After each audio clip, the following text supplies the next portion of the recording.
তো hello guys, আজকে সকাল সকাল ঘুম থেকে উঠে আজকে চা করে নিলাম। আর চাটা খাওয়ার পরই চলে আসলো হচ্ছে ফিজিওথেরাপিস্ট। তো মাকে একটু হাঁটিয়ে নিল, তো মা আগের থেকে অনেকটাই বেটার হাঁটছে। তারপর দুপুরবেলা খাওয়া দাওয়া করে আমি আর ম্যাডাম একটু বেরিয়ে পড়েছিলাম।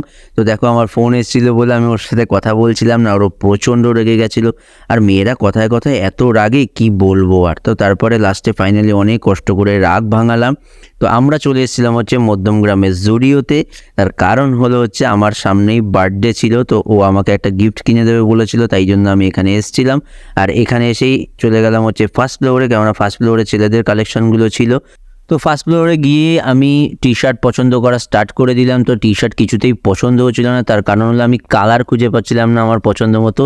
তো ফাইনালি পিঙ্কি আমাকে একটা ভালো কালার দেখে পছন্দ করে দিল টি শার্ট, যেটা হলো হোয়াইট কালার ছিল, খুব পছন্দ হয়েছিল। এখানে দেখো ম্যাডাম নীল পালিশ পছন্দ করছে, তো আমাকে জিজ্ঞেস করলো কোনটা নেবো, তো আমি এই কালারটা পছন্দ করে দিয়েছিলাম। তো ফাইনালি আমরা কেনাকাটা করে বাড়ি চলে গেলাম।